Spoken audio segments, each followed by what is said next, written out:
7:10. 17 verse ya 10.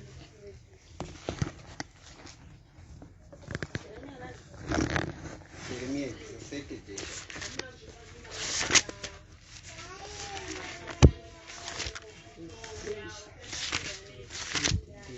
Ini Jehovha ndinomzera moyo, ndinoidza itsvo kuti ndipe mumwe nomumwe zvakafanira mugariro wake uye zvakafanira chibereko chamabasa ake. Vamos orar. Eterno Pai, as nossas mãos estão à sua palavra. Pedimos, Senhor, para que fale conosco. Dirigei-nos, Senhor, que a sua luz esteja no nosso meio. Em nome de Jesus, amém. Amém. O inimigo interno. Muvengo wedu mukati. Eu não quero fazer o estudo da lição. Inini antikuita achidzi onini. Não quero dar a lição. Asi kuda kupa chidzidzo. Exatamente. Queremos fazer resumo. Kuda kuita muchidembo. Então, todos nós devemos participar. Saka isu tese tinofanira kuvepo. A lição número 6 Chidzidzo namba 6 nos mostra uma coisa que está centrado na vida de Acã. A lição chidzidzo nos dá o espírito que estava em Acã. chinotipa mweya wakanga uri Aka. Ok? Aka. Acã, né? Hum. Acã. Deus Mwari fez uma aliança com Josué. vakaita oni sunganiro nana Joshua. Deus disse para Josué: Mwari vakati kuna Joshua, o meu servo Moisés já morreu, mshandi wangu Mozisi wafa. mas o meu servo Moisés já morreu. Mshandi wa. Mshandi wangu Mozisi wafa. Então, você é quem vai substituir Moisés Iweyo ndo chamira pachimvimbo cha Mozisi para conduzir esse povo kuti utungamirire oni ungano iyi para a terra que eu lhe prometi. kuenda kunyika yandakavapromisa. Mas para você ter sucesso, Asi kuti ubudirire você deve me obedecer. unofanira kunditeerera. Deus disse o quê? Mwari vakati udini? Unofana kunditeerera. Josué deveria fazer o quê?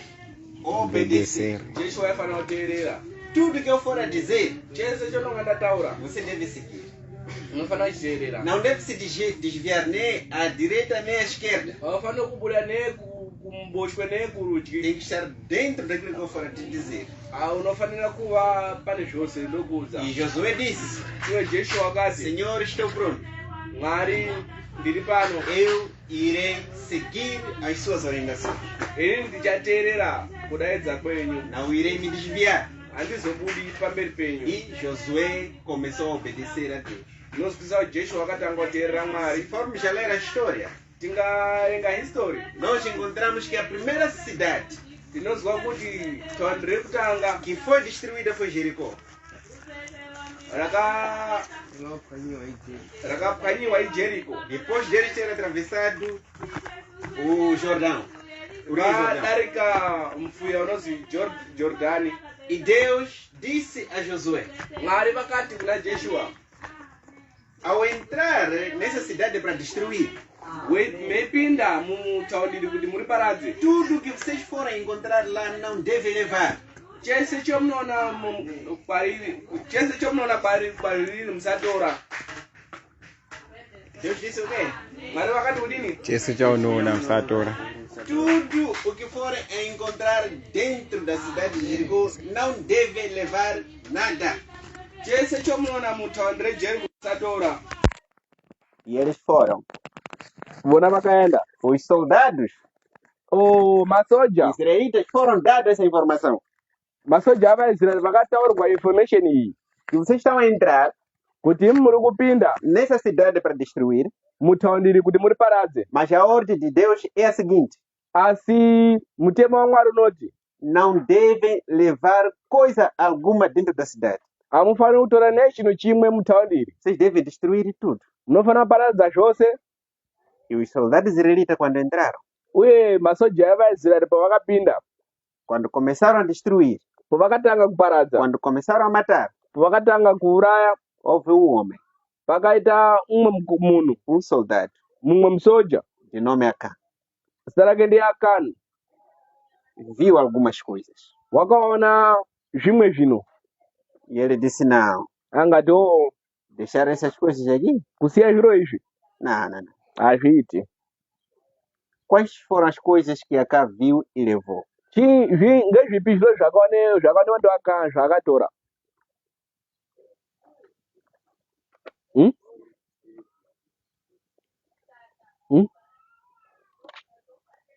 E? Aluno da escola sabatina, estudamos a lição. Yes. Quais são as coisas que Acã viu? Servir. Servir. Servir. Ne Juice. Vem na certeza.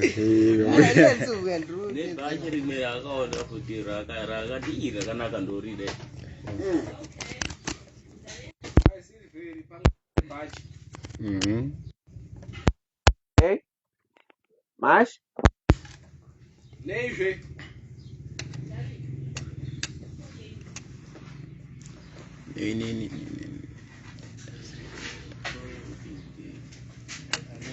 Viu mais o quê? Maíta. Maíta. O que Acã levou dentro do Jericó?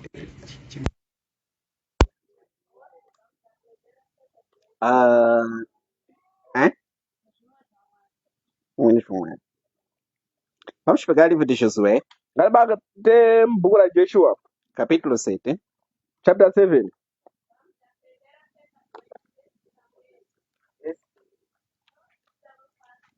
Vamos ler versículo 20 e 21.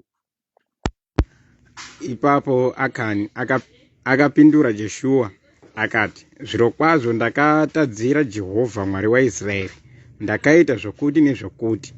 Ndakaona pakati pezvakapambwa nguo yakanaka inobva Bhabhironi nesirivheri yakaisvonaka nesirivheri yakasvika mashekeri ana 200 norurimi rwendarama rwakasvika mashekeri ana 50 pakuyerwa kwazvo, pakuyerwa kwarwo. Ipapo ndakachochora ndikazvitora. Tarirai, zvakavigwa pasi mutende rangu, sirivheri iri pasi pazvo. Verse 22. Percebemos? Twisisa. O que Acã levou? Chii chakatorwa naAkani. Acã, ele entrou numa das casas, Wakapinda muimwe mhatso das famílias dos residentes de Jericó. vanhu veJeriko. Encontrou uma capa da Babilônia. Wakaona imwe olili yemuBhabhironi. Não de bate, né? Bate o Bate. Okay? Que era da Babilônia. ReBhabhironi. Naquela altura, panguva as yakona roupas que eram feitas na Babilônia não era para qualquer um. nguo dzaishandiswa dzeBhabhironi hadzisi nguo Assim como na atualidade, dzedu zvaizvinezvi. assim como acontece na atualidade, assim como acontece agora, sezvinoitika izvizvi. existem roupas Kune hembe que quando alguém põe no corpo, yokuti umwe adzipinza pamwiri, adzipfeka pamwiri, você só pode dizer, "Xii, nokwanisa kutoshamisa kuti yeyi, essa roupa aqui custa 150 mil. hembe iyi inodhura zvokuma 150 mili. Tá a perceber? Tuzwisisa Essa roupa que está no corpo desse irmão custa 150 mil. kuti hembe yakapfekwa pamuchinda uyu inodhura zvokuma 150 mili. Eu nem milimetricais não consigo encontrar. Deni nemiri yawo handikwanisi kuuona. Então, aquela capa que Acã viu, Saka bhachi riya rakaonekwa naAkani não era uma capa qualquer, era de muito dinheiro. asi bhachi remahara, ibhachi remari zhinji. Não. Se eu levar essa capa Oh, akati nokuti ndingatora bhachiri e eu usar no meio do povo de Israel. ndoripfeka pavana vaisraeri Todos os filhos de Israel vão dizer: "Cheia, aqui tem um homem rico aqui. Pá." vese vachati yei apa pane mupfumi apa Carregou aquela roupa. wakatora hembe dziya E não só. kwete hembe yega Encontrou também lá ouro. wakaonazve negoridhe Levou também prata uchotora negoridhe riya e escondeu. uchofisha Aos olhos dos outros companheiros ali, os outros soldados, Oh, amweni masoja paakanga achizviona pa- no meio dos outros soldados, nenhum soldado conseguiu ver que Acã havia carregado aquilo. okay pamasoja amweni hapana kuona kuti aka watora zviro zviya Assim como acontece com o ladrão, né? sei zvinoitika nembavha Mesmo dentro da sala de aula, alguém rouba a caneta do outro, o outro começa a reclamar: quem roubou minha caneta? Quem roubou minha caneta? Ninguém responde, mas ele está ali a saber que sou eu que roubei. sei zvinoitika muchikora umweni unobira umweni bhilo apedza abirwa anochibvunza ndiye anatora bhilo rangu ndiye anatora bhilo rangu beni umweni unonga anaro asi akanyarara Os outros soldados não conseguiram descobrir que Acã havia roubado aquilo. amweni masoja akanga asina kuzviona kuti aka wakanga atora zviro zviya Mas existia um asi kanga kune umwe basi que conseguiu ver, que estava ali a presenciar a ação de Acã. umwe basi akanga achiona zvaita aka O homem de lá dos altos céus. mumwe basi anogara kumusorosoro kudenga Deus, que está lá dos altos céus, mwari ari kumusorosoro kudenga estava a ver a ação de Acã ali. wakanga E Deus estava achiona assim, de olho. zvaita aka Deus voltou a dar ordem para atacar o território de Ai. mwari wakadzokerazve ichitaura Josué. najeshua Disse Josué, uchoti jeshua agora é para atacar Ai. neno endai murwisa ava ai E Josué fez um balanço. jeshua wakaita A tinga cidade de Ai ochozoti tondre é ai muito pequena idoko kwazvo em comparação com Jericó que nós destruímos. nejeriko ritakaparadza E visto que o Senhor está no nosso meio, visto que Deus está no nosso meio, wakaona kuti mwari ari pakati pavo está nos dirigir dessas guerras. uye vari kutitungamira pahondo Não idzi precisamos levar todos os soldados para lá. hatifaniri kutora masoja ese kuendeyo Vamos diminuir os soldados. ngatitore masoja padoko E ele diminui e disse: vão. wakatora padoko masoja Só que Deus akabatendai já não estava no meio dos soldados. Havia se retirado por causa do pecado de Acã. uyezve mwari nini jeshua paakatora masoja kuti aendeyo mwari wakanga abuda pakati pavo ngezvakaita aka Por causa do pecado de Acã. ngokubudikidza kwechitema chaka E quando foram para lá, pavakaendeyo os soldados de Ai chambuquearam muito mal. Os soldados dos israelitas e saíram de lá a correr. tinozwisa kuti masoja ai vakataka vaisraeri zvokuti vaisraeri vakabve veitiza E Josué, quando recebeu a notícia uye jeshua paakatambira notisia iyi que os soldados israelitas foram vencidos, kuti vaisraeri vakakundwa Josué começou a chorar. jeshua ndokutanga kuchema Rasgou as roupas, wakamwesa hembe dzake se embrulhou na cinza oburukuta mumavhu e foi na presença de Deus. akaenda pamberi pana mwari Disse: Deus, por que você faz isso conosco? angati mwari ngei maita zvinhu zvakadai Você nesu prometeu que você ia nos dar essas terras, mas veja o que está acontecendo agora. mwari makatipromisa kuti muchatipa nzvimbo iyi asi ningirai zvaitika kwatiri Deus disse: mas, Josué, mwari ndokuti jeshua por que você está andando a se rebolar em vão aqui? Levanta lá. ngei weihamba waiburukuta mumavhu simuka No meio do teu povo pakati pevanhu vako tem alguém que levou coisas que eu disse para não levar. pane akatora zvinhu zvindakati zvisatorwa É por isso que eu não fui convosco lá. ndiye ndandisina kuenda nemi Vocês foram sozinhos, makaenda mega porque no meio de vocês tem pecado. ngokuti pakati penyu pane chitema E Deus disse: uye mwari vakati investiga, sechanaya papo vão encontrar o que eu estou a dizer. muchachiona chandiri kubhuya E Josué começou a investigar o caso. ndinozwisa kuti jeshua akatanga kuningira E foi apanhado Acã. zvakabatikwa zvakaonekwa kuna aka E Josué disse: uye jeshua akati Acã, aka diga-me o que aconteceu. nditaure chii chaitika E a Kali começou a relatar. aka ndokutanga kutsarangudza. Na verdade, eu, Pachokwadi inini quando entrei em Jericó, pandakapinda Jericho cheguei numa casa, ndakasvika paimwe imba encontrei uma capa Babilônia, ndikaona rimwe bhachi encontrei reBhabhironi, prata, ndochoona silivheri, encontrei também uma barra ali de ouro. ndikaonazve imwewo nini E yegoridhe. carreguei essas coisas, fui Diga- esconder dentro da minha tenda. Ndikatora zvirozvo ndikandozvifisha Estão muimba lá yangu, dentro da minha tenda. ngazi zvirimo muimba yangu. E Josué deu o mensageiro para ele carregar aquelas coisas. Uye Joshua wakapa nini kuti vandozvitora zviro zviya. E quando trouxeram aquelas coisas, Pavakadzosa zviro zviya, Josué disse o seguinte: Joshua akati, veja o que aconteceu então. ona zvaitika Por causa do teu pecado, ngobudikidza kwechitema chako você fez os soldados morrer na guerra. wakaita kuti masoja aurayiwe kuhondo. Por causa do teu pecado, Ngobudikidza kwechitema chako todo o povo israelita está sofrendo. ungano yese yavaisraeri iri kutambudzika. Então nós não temos muita conversa consigo, não temos muito diálogo contigo. Saka isusu hatina zvekutaura maningi newe. Vão carregar todos os animais deste homem. Joshua Josué deu ordem. Joshua akapa onini Disse: vão carregar todos os animais deste homem, de Acã. ngendaimotora onini zvipfuwo zvese Vão zvaaka carregar também todos os filhos dele.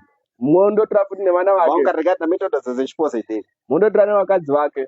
Foi recolhido tudo que era de Acã Zvese zvakatorwa e saíram com ele. vakabuda nazvo, Fora do arraial. vakabuda nazve kunze kwearea yavanga vari.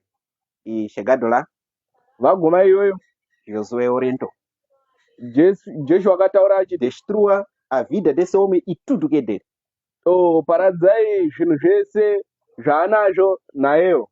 Agora já estamos dentro da lição.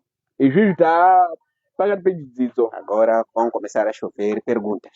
Izvizvi tichatanga kuisa mubvunzo. A primeira pergunta é: Mubvunzo wokutanga ngokuti por que Deus ngei Mwari castiga os outros por causa do pecado do outro? vanoparadza vamwe, vanoshungurudza vamwe ngokubudikidza chitema choumwe. Nós encontramos que Acã Tinozwisa kuti Aka fez com que os outros filhos de Israel fossem castigados por Deus por causa do pecado dele.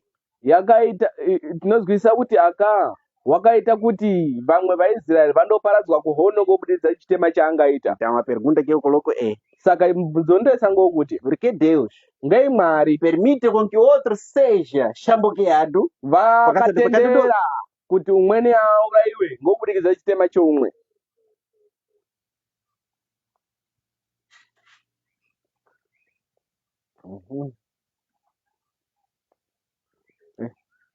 Unorema?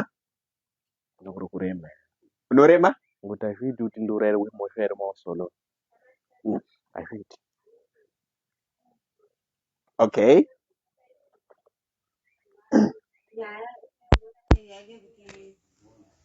zvavakanga vechiita handiti vapo vakanga vainga vari veshe, saka pakatadza uyu zvakapaira kuti veshe vadini vakonzerwe. Muito obrigado. Mas essas perguntas, irmãos, são perguntas que podemos nos encontrar hoje lá fora. Idzi mubvunzo zvokuti ukwanisa kusangana nadzo kuti ubanze, Principalmente aqueles que não acreditam em Deus. zvikuru sei kune vaya vasingatendi Mwari. Costumam ler a Bíblia. Vane nguva dzokuverenga E Bhaibheri. quando se deparam com essas situações aqui, So pavanosangana nesituation começam a dizer: yakadai, está vendo? Esse Deus vatavati está vendo? uruzvona Mwari uyu Está zvakaita castigar uruzvona. outro que não fez nada. Vakauraya mumwe asina mhosva. Então por que Deus permite Saka ngei Mwari vakatendera com que o pecado de um, kuti chitema choumwe o outro chikonzerese seja castigado? kuti umweni aurayiwe. Os filhos de Acã foram mortos So vana vakaurayiwa por causa do pecado do pai. ngobudikidza chitema chababa. A esposa de Acã Mukadzi waka foi morta vakaurayiwa por causa do pecado do ngobudikidza marido. chitema chababa. Os animais de Acã So zvipfuyo zvaka foram mortos zvakaurayiwa por zveshe causa do pecado de Acã. ngobudikidza chitema chaka. Alguns homens israelitas, quando foram à guerra, foram mortos Vamweni vasoja vaIsraeri pavakaenda kuhondo vakaurayiwa por causa do pecado de. ngobudikidza chitema chaka. Então por que Deus Asi ngei Mwari permite com que outro seja castigado por causa do pecado do outro? vakatendera kuti umweni aurayiwe ngeuchibudidza chitema cheumweni.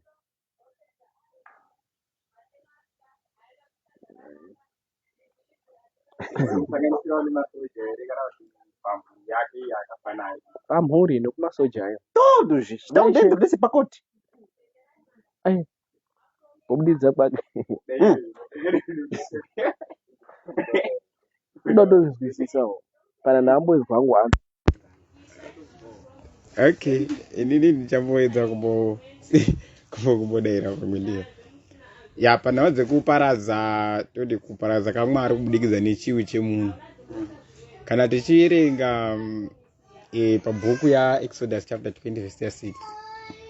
Pane patinozwa Mwari echiti ndinorova vana kubudikidza nezviwi zvemadzibaba avo. Ne? Kubudikidza nezviwo zvemadzibaba avo. Saka ndiri pakati teti pamhuri yake iyi. Inoona kuti vakazopindawo maningi mudambudziko ngenhau yekuti ivona vakaramba vakanyararisa ichiona kuti musharuka aita zvinhu zvisakarurama pamberi paMwari. Because zvinoreva kuti ona paakanga achifisha zvinhu izvi ona vakanga vasingazvioneri kuti uri kufisha zvinhu. Vakazozviona hai kuti akaona zvinhu Joshua aenda pamberi paJehovha. Asati aendepo hai wakanga asingazvizivi. Baba nevana vakona vese nemukadzi. Vakanga asingazvizivi. Aha. Saka ndinofunga. kuti pano Kuti pane zvafishwa. wakanga atora zviro kunyika yene vakaenda kuJeriko. Saka hapana aizviziya. Kusvika Joshua aenda pamberi paJehovha. Inorwadza, Kuurayiwa. Okay. É assim. Deus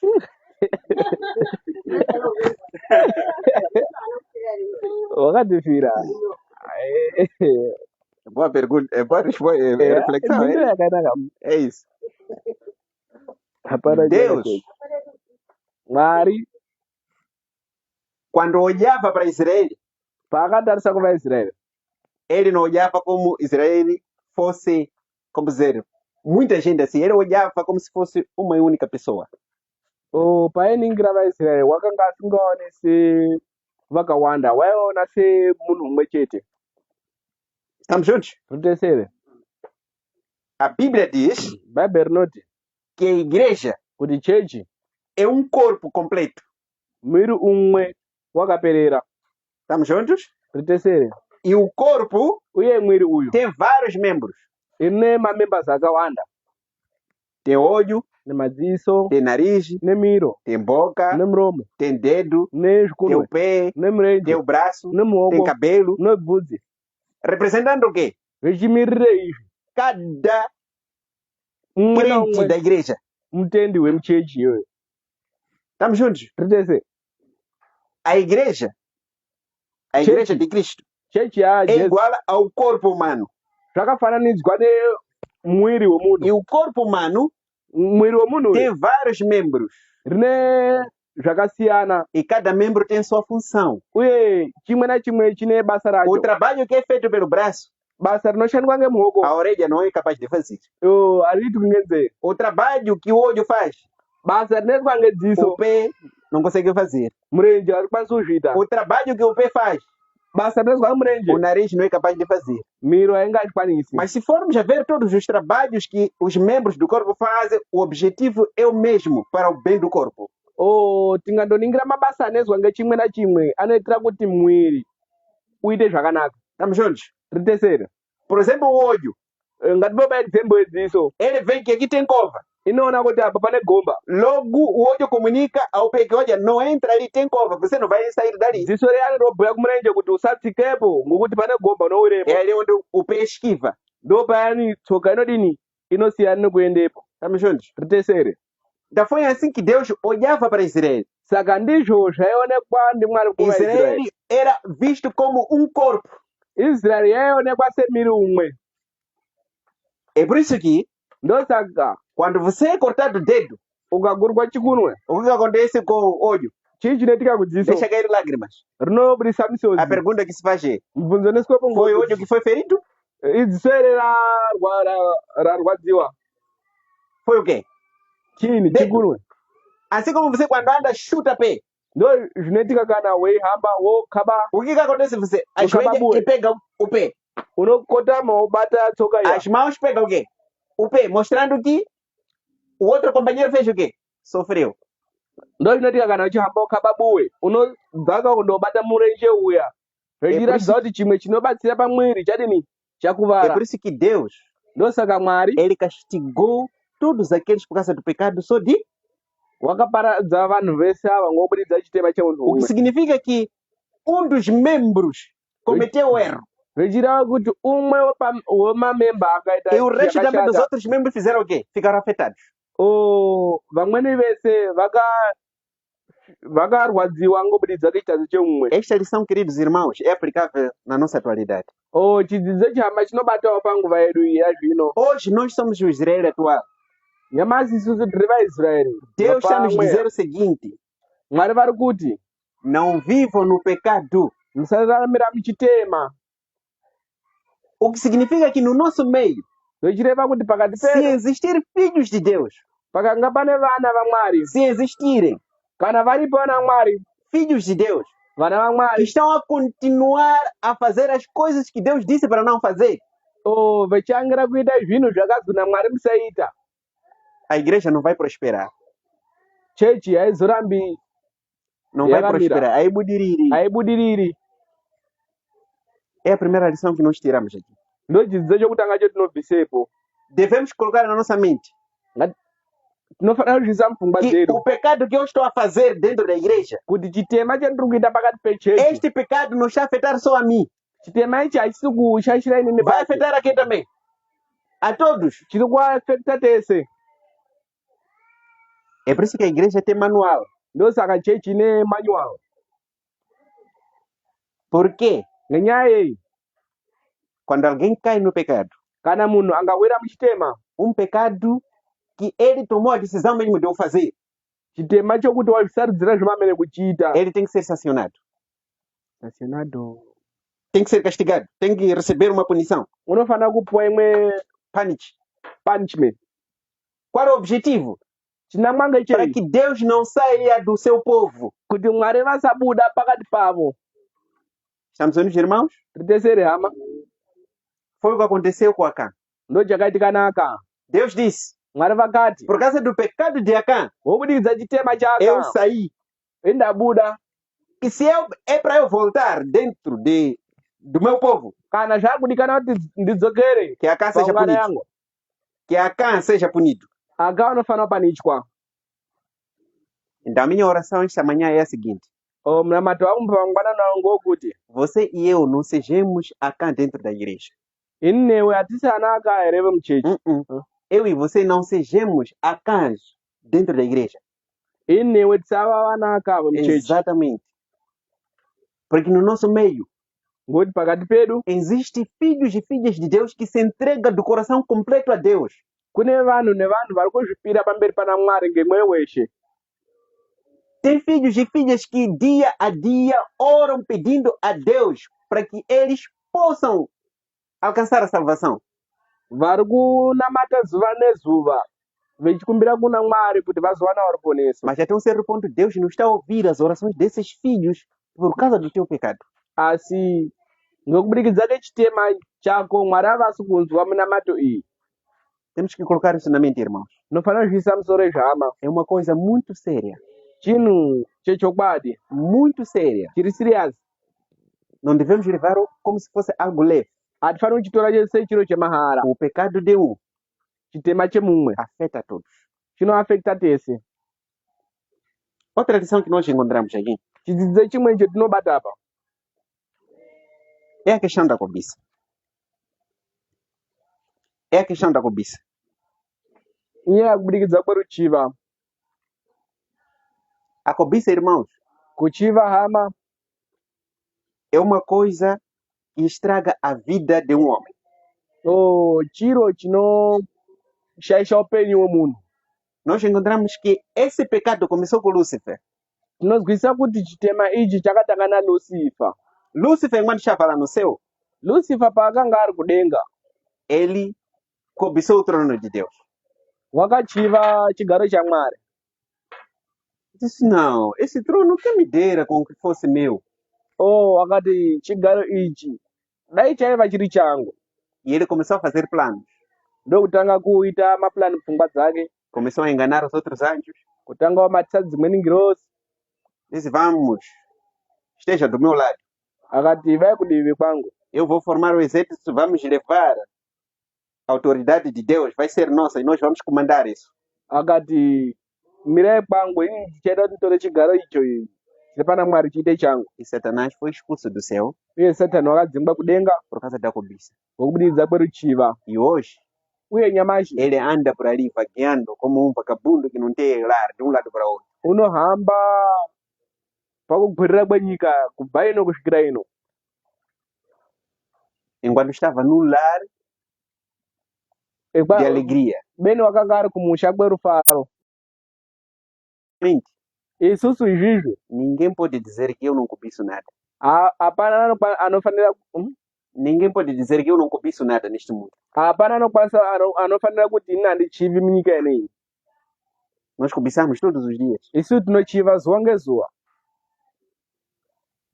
Então, como vencer o pecado de cobiça? Saka tingakunda sei chitema cheruchiva?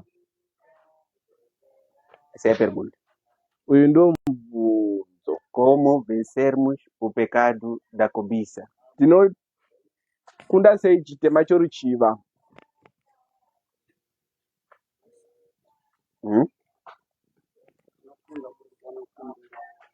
Ok, oração. Muito obrigado. Notenda Mais? imweni he Ndotsikira izvozvo.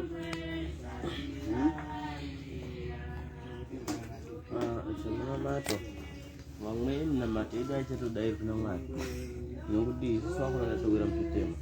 Saka vamweni tichinamata ngatinamate teisawo mazita evamweni nemamimbazi edu muchechi kuti Mwari pamwe angakwanisa kutisunungura, angakwanisa kutinzwirawo munamato edu atinenge teinamata, nokuti tinenge tawira muchitema. Zvimwe zvacho Mwari achatokwanisa kutodzipindura nokuti ndinoramba taiti Mwari ndione ndibudise muchitema, izvo ndoramba ndiripo pachitema payani, mwoyo wangu unonga uriko kuchitema payani.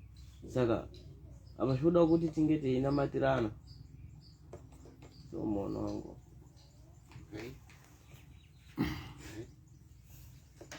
kuburikidza nekutendeka uye nemunamato.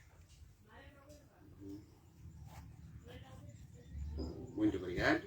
notenda zvikuru. O espírito de cobiçar, irmãos, Mweya uchiva hama vem da falta que você tem naquela. inomweya pakushomanika kwezvonazvo. Kutama Exatamente. Por exemplo, eu. Dou um exemplo, eu. ndopa example na vari kudzipa example ndivo Tenho esse telefone. vane foni. Poderia cobiçar uma outra pessoa que tem um telefone igual com essas características assim? Ndikaimura umweni here ane foni yakaita sezvo yakaita yawo. Não. Hazviti. Cobiça começa na medida que você vê uma coisa que você não tem e aquela coisa, como momento, custou um pouco de dinheiro mais do que aquilo que você pode alcançar. Kuemura kunouya pachiro chakapinda chounacho asi iwo usina mari yekuchidini yekuchitenga. E a cobiça começa a originar outros males. Uyezve kuemura kunozokwanisa kukonzesa kuti uite zvimweni zvakashata. Veja o que acontece. Ona zvinoitika. Você vê alguém com uma coisa muito valiosa. Unoona mumwe munhu ane chiro chinodhura. A primeira coisa que vai aparecer é odiar aquela pessoa. Chokutanga chinova musoro ngechekumuzonda. Estão vendo? Muri kuona? Você começa a odiar aquela pessoa. Unotanga kuzonda munhu Por causa daquilo que a pessoa tem. ngokubudikidza kwechinhu chaanacho. E além de odiar, Kunzeka kuzonda, você começa a dizer que aquela pessoa ginga muito, se faz muito porque consegue ter coisas assim, de muito dinheiro. Oh, Já está a falar mal da pessoa. unotanga kuti munhu uyani uri kudada maningi ngenyaya yechiro chaanacho ngoti chinodhura maningi. E vem outro mal ali. Vem outro mal. Ndo panouya futi chakashata, Você começa a desejar até a morte daquela pessoa. unokwanisa Uhum. kumuzonda, Kufaria kuti afe. kufarira kuti afe. É por isso na nossa atualidade, Ndosaka panguva yedu yazvino, quando alguém morre kana munhu echifa, e aquela pessoa tinha muitas riquezas, tinha muitos carros, kana ane upfumi hwakawanda, existem pessoas que começam a se alegrar. pane vamwe vanotanga kufara, dakara. Finalmente, Ei, zvapera. não vamos ser xingados mais com aquela pessoa na nossa frente. Hatichadadiri kufuti ngemuntu uya ari pamberi pedu. Tá vendo? Muri kuona? Mas tudo começou onde? Asi zvese zvatangira pari? Na cobiça. Muruchiva. É por isso que Deus disse, Ndosaka Mwari vakati, não cobiçarás. usachiva. Porque a partir da cobiça, Ngoti kuchiva você vai fazer coisas uchaita zviro que até você vai se esquecer que é cristão. zvokuti uchakanganwa kuti uri mukristu. Então, a primeira coisa que deve existir na nossa vida é Saka chino chokutanga chinofanira kuuya mupenyu yedu ngechekuti temos que nos sentir satisfeitos com aquilo que nós temos. tinofanira kugutsikana ngezvatinazvo. É por isso a Bíblia diz, Ndosaka bhaibheri chiti sejam felizes naquilo que vocês têm. ivai mune rufaro pane zvose zvemunazvo. E como que essa felicidade alcança o nosso coração? Iwe mufaro uyu unobata sei moyo yedu Quando a gente nos fazer presente em Cristo. kana tiri pamberi pana Mwari. Irmãos, enquanto Ama. a gente não estarmos em Cristo, Kana tikasava pana Kristu não entenderemos que o dinheiro não é tudo na vida. hatinzwisisi kuti mari ndo zvese zvomuupenyu. Não é tudo na vida. Hazvisi Exatamente. zvese muupenyu. Porque alguns pensam Ngoti vamweni que o vanofunga dinheiro, kuti mari, ter o dinheiro, vanofunga kuti kuwana é mari você alcançar tudo, a felicidade na vida. ndokuti uwane zvese nemufaro muupenyu. É uma mentira.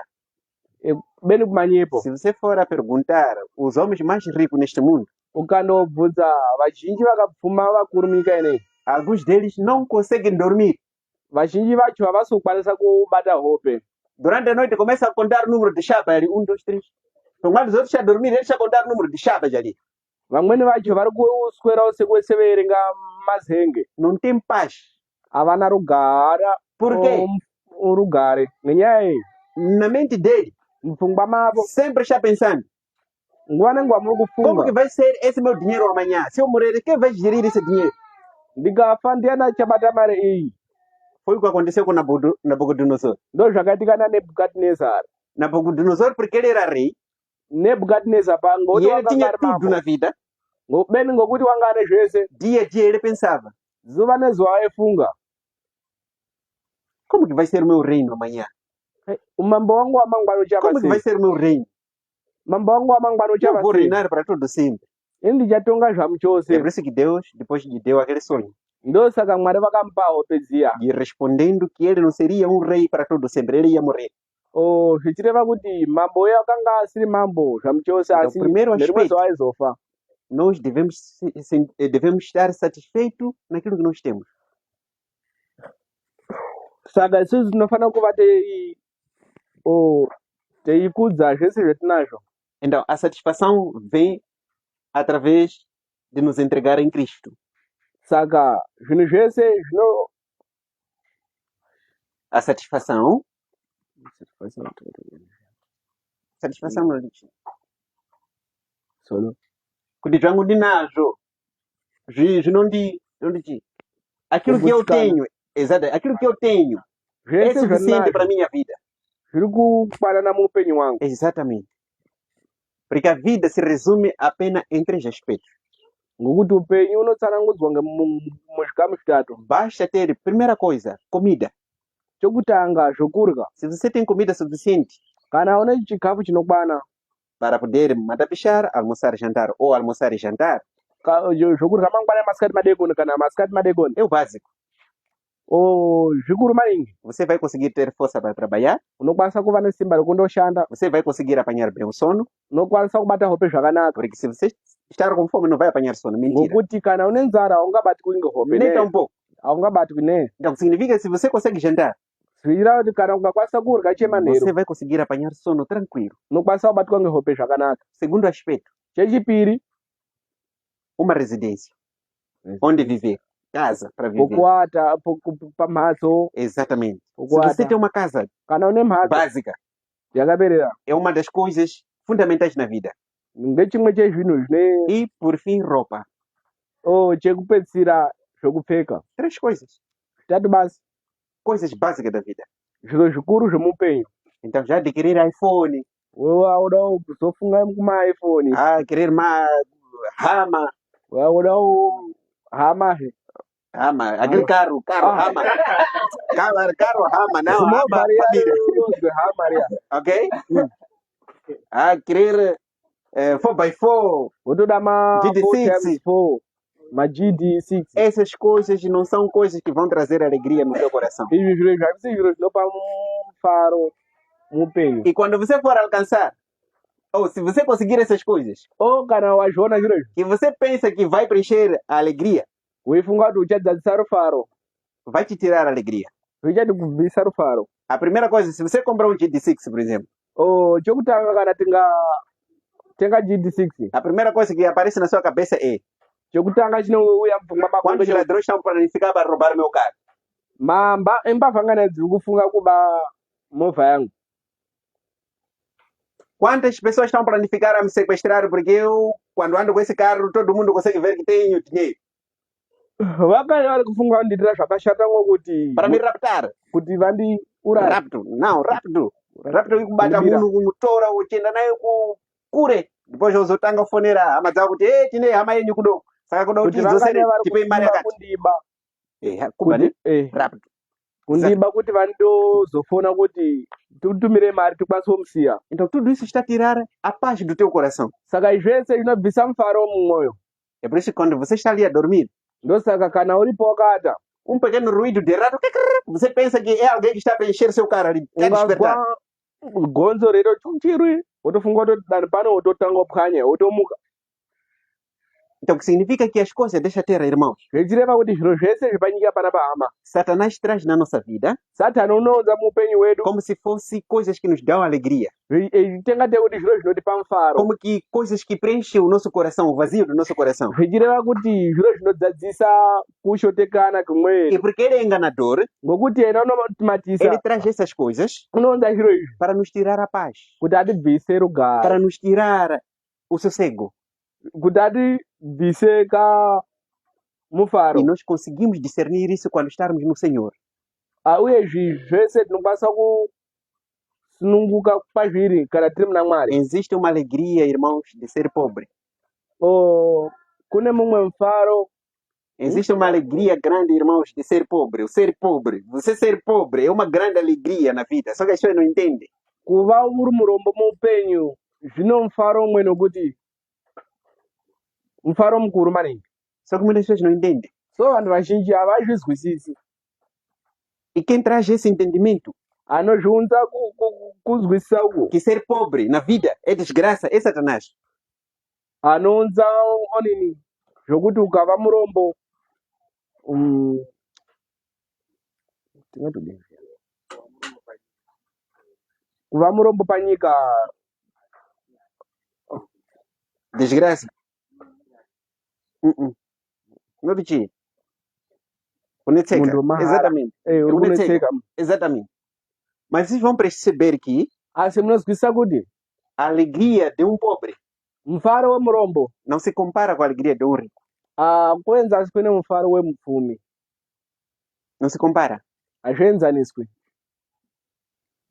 Um pobre, Murombo ele baixa o que comer, ena angakwanisa kuona basi para ele é zvokurya, tudo. Mas o rico não é o suficiente. asi kumupfumi hazvina kukwanana kwaari. O rico até pode deixar comida ali Mupfumi unokwanisa kusiya chokudya e ir atrás do dinheiro, koteera mare, que até acaba apanhando doença por não se alimentar bem. zvokuti unokwanisa kubatwa chirwere ngokubudikidza kwokusarya kwakanaka. Então temos que ter cuidado, irmãos, com o espírito da cobiça. Saka tinofanira kuva takachenjera zvikuru pamweyo weruchiva. Acã foi apanhado com esse espírito Aka wakabatwa ngemweya uyu e ele trouxe desgraça no meio dos filhos de Deus. zvikaunza matambudziko paungano yavaisraeri. Fez com que soldados israelitas morressem por causa do pecado dele. Zvakaita kuti masoja avaisraeri aurayiwe ngokubudikidza kwechitema chake. Os filhos dele foram mortos. Vana vake vakaurayiwa, Esposa dele foi morta. mukadzi akaurayiwa, Os animais foram mortos. zvipfuyo zvake zvikaurayiwa zvese. Então, uma lição também fica aqui. Saka chimwe chidzidzo futi chinosara pano, chinosara apa, Que a lição de Acã kuti chidzidzo chaka aplica-se também nas nossas famílias. chinobatawo zvakare pamhuri dzedu. Uma família pode entrar na desgraça por causa do pecado de um dos membros. Ngati mhuri inokwanisa kubatana nekutambudzika ngokubudikidza kwechitema chemunhu Os umwe. filhos podem sofrer por causa do pecado do pai. Vana vanokwanisa kutambudzika ngokubudikidza kwechitema chababa. Os filhos podem sofrer por causa do pecado da mãe. Vana vanokwanisa kutambudzika ngokubudikidza O kwechitema pai também chamai. pode sofrer por causa dos pecados dos filhos. Baba anokwanisa kutambudzika ngokubudikidza chitema chemwana. Então nós somos mostrados que somos um corpo em Cristo. Saka tinoratidzwa kuti tiri muri mumwe kuna Kristu. Alguns poderiam perguntar, Vamweni vanokwanisa kubvunza por que Deus permitiu com que os filhos de Acã fossem mortos por causa do pecado do pai? chii chakaita kuti vana vazourayiwa ngokubudikidza kwechitema chemumwe chababa. A resposta já temos lá no princípio, quando estávamos a começar com o estudo. Mphinduro tinayo pakutanga patatanga kuverenga chidzidzo. E nós encontramos um tempo Uyezve tinoona imwe nguva que Deus deu Mwari vakapa aos israelitas kuvaisraeri para que pudessem confessar seus pecados, para que Porque pudessem valeu. confessar aquela falha que a pessoa havia cometido. kuti vareurire zvivi zvavo nokureura zvakaitwa ndiAkani. Mas Acã ficou no silêncio durante todo aquele tempo. Asi wakaramba akanyarara munguva Ele havia yese yani escondido. afisha chitema Na chiya. cabeça dele estava o seguinte: Mupfungwa make ninguém vai descobrir esse pecado. makanga mune pfungwa yekuti hakuna Ninguém vai anombozozviona, descobrir esse pecado. hapana anomboona zvandaita. Mas para Deus nada está escondido. Asi kuna Mwari hapana chakavanzika. Você pode viver cometendo o pecado Unokwanisa kurarama, iwe unokwanisa kurarama wechiita chitema em que a igreja não sabe, zvokuti chechi haizvizii, a sua esposa não sabe, mukadzi wako hazvizii, teus familiares não sabem, hama dzako hadzizvizii, seus vizinhos não sabem, zvigarisano zvako hazvizii, mas asi mumwe chete está a ver, ari kuzviona, que é Deus. ndiMwari, Que no final wekuti pakupedzisira ele vai trazer ao público. uchazviunza pakajeka. Davi Dhavhidhi fez a mesma coisa, wakaita um same pouco diferente. zvakasiyana padoko. Viu a esposa de Urias, estava a tomar banho na casa de banho, Wakaona mukadzi waUria achigeza a Betseba, mukasari banyu, cobiçou, ochochiva, mandou os servos, ochotuma nini disse: vão chamar aquela mulher aí. vashandiri masoja Disse: vão chamar aquela mulher. vashandiri Disse: vão chamar aquela mulher. vakati endai modaidza mudzimaiwo. A Betseba veio, Betseba akauya porque era a ordem do rei. ngoti wakanga ari mushandiri wamambo. Naquele tempo ninguém negava a ordem do rei. Panguvayo hapana airamba mutemo wamambo. Seja mulher, seja quem for, se o rei mandasse, tinha que se obedecer. Panguva iyo hakuna airamba, ungari mudzimai ungari muisa, waifanira kuti ateerere. E veja só Davi, Onai Dhavhidhi primeiro perguntou: chokutanga wakabvunza, aquela mulher nua que eu via tomar banho aí, quem é o marido? mudzimai andaona apo eigeza mwamunagona ndiani? E disseram: é de Urias. Akati ndowaUria. Disse: Urias está na guerra. Angati Uria uri kuhondo, Então esse é meu tempo de eu fazer o que eu quero. saka iyi ndiyo nguva yekuti ndiite zvandinoda. Mandaram chamar Betseba. Vakadaidza Betseba A uya, Betseba veio Betseba akauya e disse: você é esposa de Urias? akati iwewe uri mukadzi waUria. Disse: sim. Disse: agora você sabe que eu sou rei. akati eya ndiri mukadzi wauriya Então, akati unoziva ndiri mumambo tudo que eu for a mandar aqui não pode negar. saka zvese zvindataura panapa ufanira kuramba E porque era ordem de rei, não tinha como negar. ngokuti akanga ari mutemo wamambo zvanga asikadi Davi kuramba. adulterou com a Betseba. Dhavhidhi ndokuita upombwe na Betseba. O povo israelita ninguém conseguiu, não, ninguém viu o adultério de Davi. Ungano yavaisraeri hapana akazviona, Nem os soldados dele ninguém viu. nekuvasoja hapana akazviona, Mas asi mumwe chete eu akazviona. tenho muito medo com o Criador. Ini ndinotya maningi Musiki. Medo no sentido das minhas ações, em que julgo que ninguém está me ver, mas há que está assim, ok, vamos ver onde vai terminar esse assunto. Ini ndinotya maningi Mwari wekumusoro kudenga, ngokuti paunoita chiro kuti handizvioni, asi ena unongokuona. Hapana ari kundiona, but iye ari kukuona. Ponoti hapana anondiona, asi ena unokuona. Davi adulterou. Dhavhidhi ndokuita upombwe, E ele escondeu aquele pecado. ndokufisha chitema chiya. Deus depois envia o profeta Natan. Mwari ndokuunza muprofita Natani. Esse Natan Akati Natani, vai ter com Davi. enda undoona naDhavhidhi, Quero conversar pouco com ele. ndataura naye. Natan, quando chegou, Natani pakasvika, Deus inspirou Natan numa parábola. E deu uma parábola. Parábola, não fala nisso. Mwari ndokupa mufananidzo kuna Esse Natani. Davi, Akati Dhavhidhi, existia dois homens. pakanga pana varume vairi, Um era rico, o outro era pobre. umweni wakanga ari murombo, umweni anga ari O rico mupfumi. tinha muitas ovelhas. Mupfumi wakanga ane E o Pobre. pobre só tinha uma ovelha. wanga ane zvipfuwo zvakawanda, asi murombo wakanga ane chipfuwo chimwe. Certo dia, Nerimwe zuva esse rico recebeu uma visita. mupfumi wakaashira mwenzi, E além de entrar no curral para tirar aquela ovelha, para matar, para servir as visitas, foi carregar aquela uma única ovelha do pobre.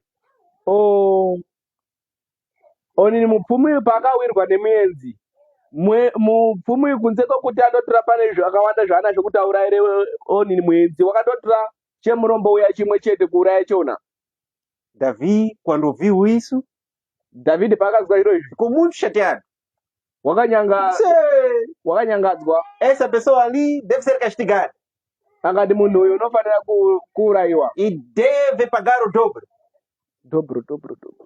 Já Ufanira futi kubhadhara zviro zvakawanda. E Natan disse: Natani akati, este homem é você, Davi. munhu wacho ndiweyo Dhavhidhi.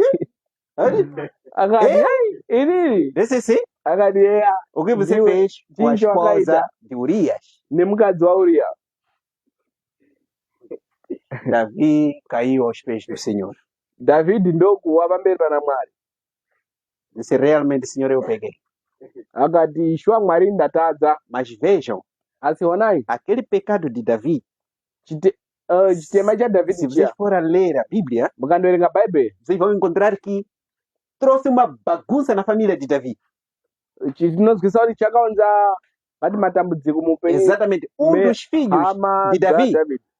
dos filhos de Davi, Umwe wehama foi dzaDhavhidhi manter relações sexuais com a irmã. wakandoita zveonero upombwe nemukunda. Exatamente. Salomão, Absalão, Abisalamu formou um exército, começou a lutar com o pai. wakandorwa futi nababa. O filho que nasceu da Betseba, Deus matou. Mwana akabarwa muBetseba wakaurayiwa ndi Mwari. Muito cuidado, irmãos, com pecado. Ngwarirai zvitema hama, Muito cuidado. chenjerai. O pecado não termina só contigo. Chitema chiperere kwauri basi, Pode afetar seus filhos, unokwanisa kubata vana vako, seus irmãos, hama dzako, sua família e a igreja de Deus. nechechi yaMwari. Deixa esse espaço para perguntas e comentários. Irmão, Doce, Salomão havia ah. levantado a mão. Mubvunzo une chechi. Aha, ya ndaida kutaura futi according nezvedziso raMwari iroro. Dziso raMwari riri pose pose panyika, uye kana iyena atori kudenga wakatotarira munhu wese, zvese zvaanenge echiita zvinenge zviri mukati memadziso aMwari. Saka pachokwadi ndogona kuita chinhu changu ndoti ndofishira irmão Zakaria kana irmão wangu Elias ndovafishira kuti vasandiona, asi zvese izvozvo zviri mukati memaoko angu, zviri mukati memadziso aMwari, ndichifishira kuchechi kana kufishira hama dzimwe, asi Mwari zvese uri kuzviona izvozvo. Saka nekubudikidza kwechivi ichocho manje denga ariwanikya. Okay, ya pane kunze kwezvozvo pane mubvunzo futi uripo wambotaura according nezveku chiwi chakakonzeresa kuti nemhuri yake pamwe chete nemasoja vaparara. Saka mubvunzo wangu wakamira wakadai so. Zvino izvozvo zvichiri kuitika here iko zvino? Ngezverufu basi apa here kana kuti zvinosangana nezveruponeso? Nekuti kana ini iko zvino ndingaita chiwi chobatawo pamwe chete nehama, pamwe chete nevekuchechi kuti varege kupinda denga, kana kuti ngezvekufa basi, kana kuti onavo basi dombo nasamujikisira Mababata. Ngatipindure.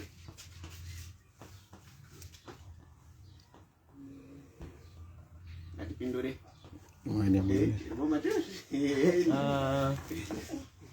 Nada hangu kupindira padogo mbushasha kupindura.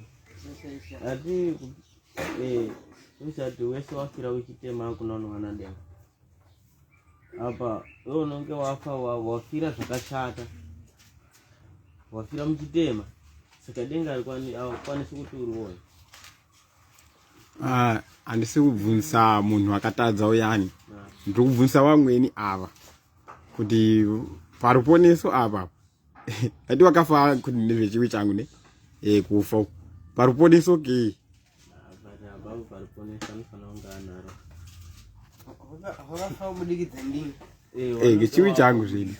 Ngechiwi tobati chiwi changu inini vana vangu wafa ndichona. Asi vana vangu hawana mhosva. Saka vana vangu vanokwanisa kuva neruponeso. Ngatibate Apocalypse.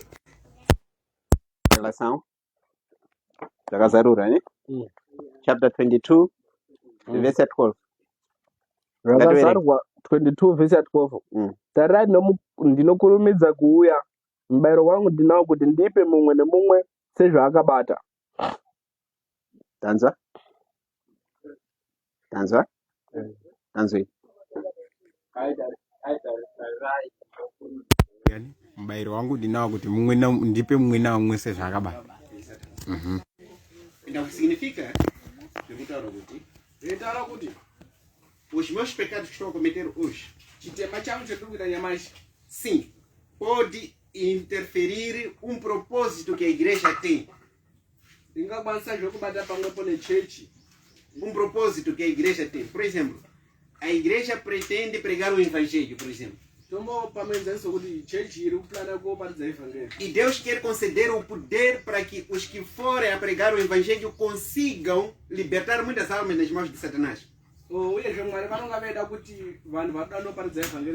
Mas porque eu estou em pecado, Deus pode não dar todo o poder completo para esses que estão para ir. Mas ele não vai deixar de salvar aos outros por causa do pecado da pessoa. Estamos a entender? Se a igreja tem um plano, mas no meio há um que está a viver no pecado, Deus pode não abençoar a coisa sair como deve ser. Mas ele não vai castigar a todos por causa do pecado daquela pessoa. Então significa que na volta de Jesus, ninguém não entrará no céu por causa do pecado do outro, não. Porque cada um irá morrer por conta do seu próprio pecado. Só que as bênçãos de Deus pode não cair para a igreja por causa da presença de um que está em pecado. Vocês perceberam? Saka zvoreva kuti munhu iko zvine munhu tovoti angatadza iyena chiwi chiyani chinogona kuita kurwadzisa chechi ne kuti mweya dzimweni dzaifanira kuponeswa neevhangeri dzikorere ngenyaya yechiwi. akafanira kuti tomboti example irmão Elia ndi baba ane vana vavo tomboti vaviri umwe wavo oenda kwaanoenda kuguma oita ake upombwe kona iyeyo obatana nechirwere ne obva iyoyo ane chirwere akutambudzika ochiuya padheni auya pamuzi manje baba nevamwe vari padheni ndo vanenge vakutambudzika ngokurapisa uyani kubudikidza nezvaakaita yeni. Aha, okay, saka yapacheka. Okay. Ashuma. Kufa avafi vakaita kutambudzika sezvo Mwari ungakwenda kuita kutonga kuunza makomborero asi muntu unodini muntu unoponesa ungakwenda kuita makomborero pazveshe sezvo ngenyaya yechitema ichi asi muntu unodini unoponeswa. Okay. Akafa?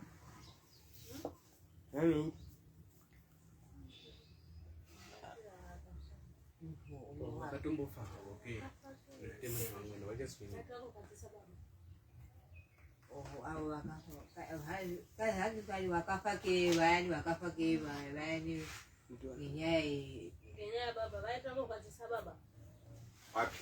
vana vaka nomukadzi wakona wakafa kaita kukwatisa baba akona Atipindure. naye akani wacho wakauraiwa asi vakatanga ava unovutera akatouraiwa pamwepo veshe pamwepo Paradise.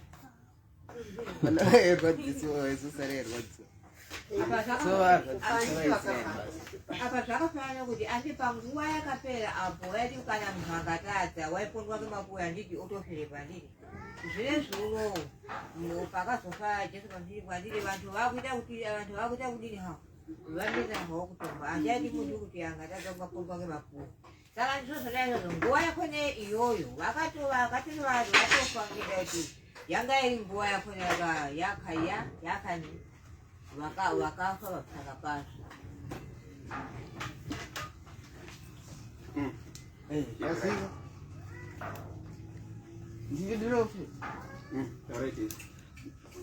Okay, inganibodzera ya ndiripo pona ipapo akudingi nezvamutaura mumao ne zvino zvaitwa kudhaya nezvaitwa zvinezvi pane zvimwe zvakachinja ne akudingi nezvekuti munhu angatadza kare kukaita kuti munhu atooneka eitotadza kemenere otouraiwa iko zvinezvi manje isusu tongotadza asi hatifi ipapo zvekutoparadzana kwenyama nemweya straight toumirira pakudini pakuuya toti toumirira pakudini pakutongwa kana kusazopinda denga kakona. Saka musiyano ndo wanga wapo kuti ava vakatotadza ipapo nekutozunga watouraiwa.